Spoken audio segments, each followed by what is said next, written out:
কোনো প্রকার oven bitter ছাড়া মাত্র একটি ডিম দিয়ে চুলায় দারুণ মজার একটা কেকের রেসিপি শেয়ার করছি। আর আজকের কেকের রেসিপি খুব সহজভাবে আপনাদের সাথে শেয়ার করার চেষ্টা করেছি। বলতে পারেন দুনিয়ার সবচেয়ে সহজ কেকের রেসিপি এটা।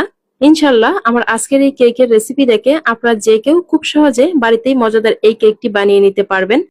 কেক তৈরি করে নেওয়ার জন্য প্রথমে ব্লেন্ডারের জারে একটা ডিম ভেঙে নিয়ে নিলাম। আর ডিমটা কিন্তু অবশ্যই এখানে নর্মাল তাপমাত্রায় থাকতে হবে, মানে ফ্রিজে থাকলে কমপক্ষে 1 ঘন্টা আগে খুলে রাখবেন। এরপর এখানে 1/3 কাপ পরিমাণ চিনি নিয়ে নিলাম। আর এই কেক তৈরিতে কিন্তু অবশ্যই মেজারমেন্ট কাপ থাকবে, মেজারমেন্ট কাপ দিয়ে সবগুলো উপকরণ মেপে দিতে হবে। এরপর এখানে 1/4 কাপ পরিমাণ সয়াবিন তেল দিয়ে দিলাম। এখানে কিন্তু কোনো প্রকার ফ্লেভার যুক্ত তেল দেওয়া যাবে না, মানে সরিষা তেলটা দেওয়া যাবে না। এরপর দিয়ে দিচ্ছি এখানে 2 টুকরো লেবু রস চিপে। কেক তৈরিতে কিন্তু লেবু রস অথবা ভ্যানিলা এসেন্সটা অবশ্যই দিবেন, না হলে কিন্তু কেকের মধ্যে ডিমের একটা গন্ধ লাগবে।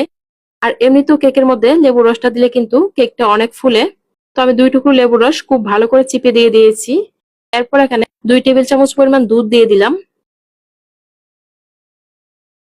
এরপর সবগুলো উপকরণ প্রায় 40 সেকেন্ডের মতো ব্লেন্ড করে নিয়েছি। সবগুলো ব্লেন্ড করে নেওয়ার পর আমি একটা বাটিতে ঢেলে নিয়ে নিচ্ছি। এখানে কিন্তু মিশ্রণটাকে একটু নষ্ট করা যাবে না, সবটাই মুছে মুছে নিয়ে নিতে হবে।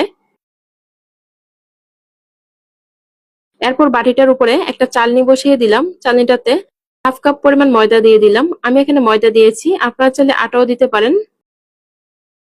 এরপর দিয়ে দিচ্ছি এখানে 1/2 টেবিল চামচ পরিমাণ বেকিং পাউডার। এরপর দিয়ে দিচ্ছি এখানে অল্প পরিমাণে একটু লবণ। যে কোনো মিষ্টি জাতীয় খাবারে অল্প একটু লবণ দিলে খাবারের টেস্টটা ভালো আসে। এখন সবগুলো উপকরণ খুব ভালো করে চেলে নিব। কেক তৈরির উপকরণগুলো কিন্তু এইভাবে ছাঁকনির সাহায্যে চেলে দিবেন, তাহলে কিন্তু কেকটা অনেক সফট হবে। সবগুলো উপকরণ ছেঁকে নেওয়ার পর একটা হ্যান্ড মিক্সারের সাহায্যে খুব ভালো করে নেড়েচেড়ে মিশিয়ে নিচ্ছি। 4-5 মিনিট সময় নিয়ে সবগুলোকে খুব ভালো করে মিশিয়ে নিব। সবগুলো মিশিয়ে নেওয়ার পর এরকম সফট একটা ব্যাটার তৈরি হয়েছে। এখন আমরা কেকের মোল্ডটা তৈরি করে নিব। মোল্ডটাতে প্রথমে অল্প একটু সয়াবিন তেল দিয়ে দিলাম। তেলটা দেওয়ার পর একটা টিস্যুর সাহায্যে তেলটা মোল্ডের গায়ে ছড়িয়ে দিচ্ছি।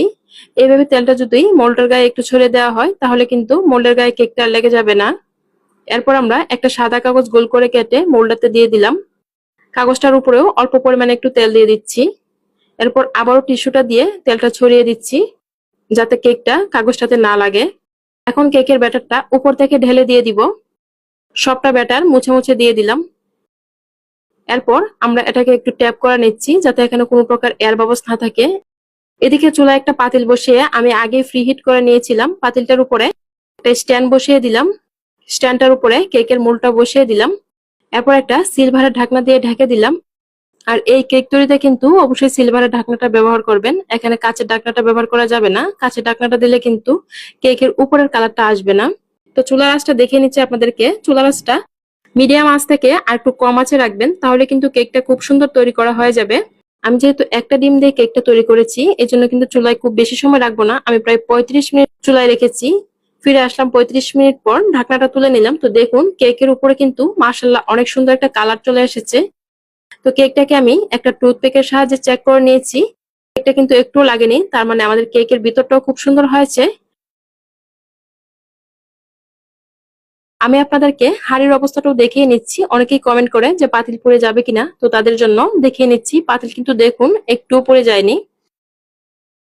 কেকটা কিন্তু ফ্যানের নিচে রাখা যাবে না, নর্মাল তাপমাত্রায় রেখে দিবেন। এরপর ঠান্ডা হওয়ার পর কেকটাকে কেটে পরিবেশন করবেন। তো প্রথমে কেকটার সাইডটা একটু ছুরি দিয়ে ঘুরিয়ে নিয়েছি।